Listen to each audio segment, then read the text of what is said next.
ഓം ശാന്തി. ജീവിതത്തെ എങ്ങനെ ആസ്വദിക്കാം? എനിക്ക് ഒരു കാര്യങ്ങളും ചെയ്യാനായിട്ട് ഒരു താല്പര്യവും തോന്നുന്നില്ല. എനിക്ക് കൂടുതൽ ഇഷ്ടം സ്പിരിച്വാലിറ്റിയിൽ മുന്നേറാനാണ്. എന്നാൽ എൻ്റെ കൂടെ എൻ്റെ കുടുംബമാണ്, ആളുകളാണ്, കാര്യങ്ങളാണ്. ഞാൻ എന്താ ചെയ്യണ്ടേ എന്ന് എന്നോട് ചോദിച്ചവർക്ക്, ഇത്തരത്തിലുള്ള മനോഭാവമുള്ളവർക്ക് ഞാൻ ഈ സ്പിരിച്വാലിറ്റിയുടെ പാത്തിൽ വന്ന സമയത്ത് ഒരുപാട് പേര് എന്നോട് പറഞ്ഞ കാര്യമായിരുന്നു ഇത്. സ്പിരിച്വാലിറ്റി എന്നതൊക്കെ നല്ല കാര്യമാണ്, കുടുംബത്തിലിരിക്കുന്ന ഞങ്ങളെപ്പോലുള്ളവർക്ക് എങ്ങനെയാണ് ഈ സ്പിരിച്വാലിറ്റി കൊണ്ടുവരാൻ സാധിക്കുക എന്ന്.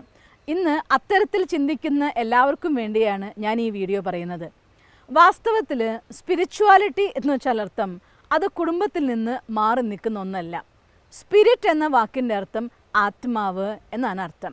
ഞാൻ ആത്മ ഈ ശരീരത്തിലില്ല എങ്കിൽ, ഞാൻ ആത്മ ഇല്ലാത്ത ശരീരത്തിന് നമ്മൾ ഡെഡ് ബോഡി എന്നാണ് പറയുക, ശവം എന്നാണ് പറയുന്നത്.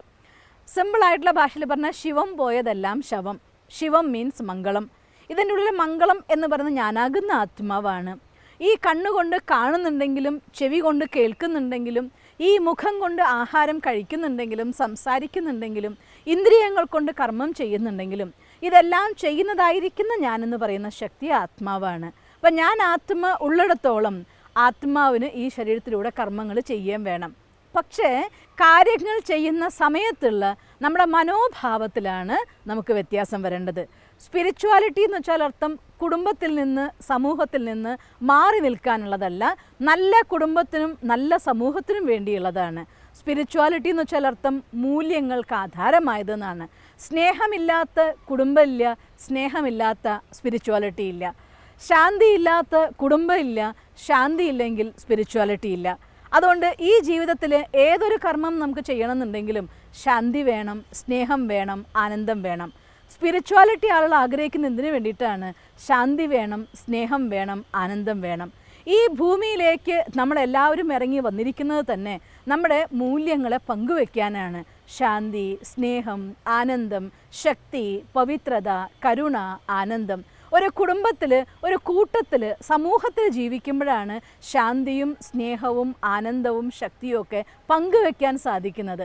അതുകൊണ്ട് പങ്കുവെക്കാനുള്ള സമൂഹം എവിടെയുണ്ടോ അവിടെ തന്നെയാണ് തീർച്ചയായിട്ടും നമുക്ക് സ്പിരിച്വാലിറ്റിയും വേണ്ടത്.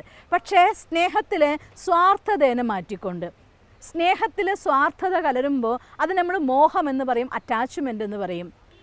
അതുപോലെ സ്നേഹത്തിൻ്റെ ഉള്ളിൽ സാധനങ്ങളോടായി മാറിക്കഴിഞ്ഞാൽ അത് ലോഭമാവും.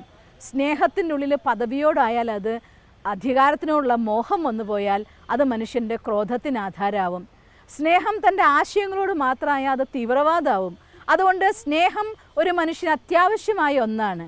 എന്നാൽ സ്നേഹത്തിൽ യാതൊരു രീതിയിലുള്ള കലർപ്പുകളുമില്ലാതെ, സ്നേഹം അതിൻ്റെ ഒറിജിനൽ ഭാവത്തിലാണെങ്കിൽ ഓരോ ജീവാത്മാവും, നമ്മുടെ പുത്രനാവാം, പുത്രിയാവാം, മരുമകനാവാം, മരുമകളാവാം, അച്ഛനാവാം, അമ്മയാവാം, ആരും ആയിക്കോട്ടെ, എല്ലാവരും തന്നെ ഈ ശരീരമെന്ന വസ്ത്രം ഉടുത്തുകൊണ്ട് ലോകമാകുന്ന നാടകത്തിൽ ഭാഗം അഭിനയിക്കുന്ന വ്യത്യസ്തമായിട്ടുള്ള ആത്മാക്കളാണ്.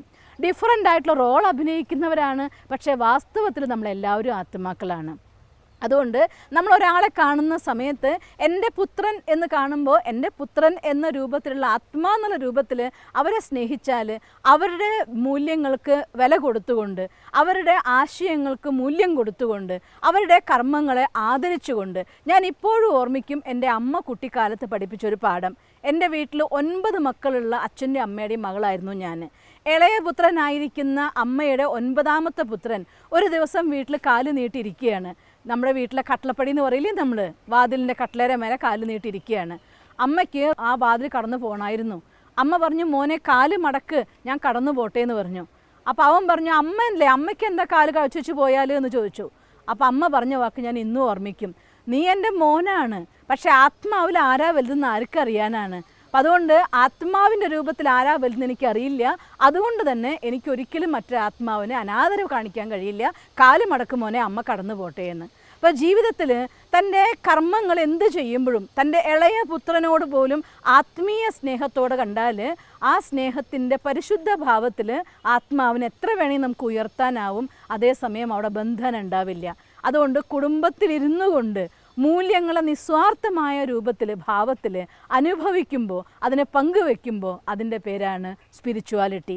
അതുകൊണ്ട് ഞാൻ കുടുംബത്തിലിരിക്കുന്നവനാണ്, ഗൃഹസ്ഥനാണ്, എനിക്ക് സ്പിരിച്വാലിറ്റി കൊണ്ടുവരാൻ പറ്റില്ല എന്ന് പറയരുത്. എല്ലാ മൂല്യങ്ങളുടെയും ശുദ്ധഭാവത്തിൽ പങ്കുവെക്കാൻ വേണ്ടിയാണ് നമ്മൾ ഈ ഭൂമിയിൽ വന്നത്. ആ മൂല്യങ്ങൾ നമുക്ക് പങ്കുവെക്കാം. ഈ ലോകത്തെ ഒരു സുഗന്ധമുള്ള, മൂല്യങ്ങളുടെ സുഗന്ധമുള്ള ആത്മീയ റോസാപുഷ്പങ്ങളുടെ ലോകമാക്കി നമുക്ക് മാറ്റിയെടുക്കാം. ഓം ശാന്തി.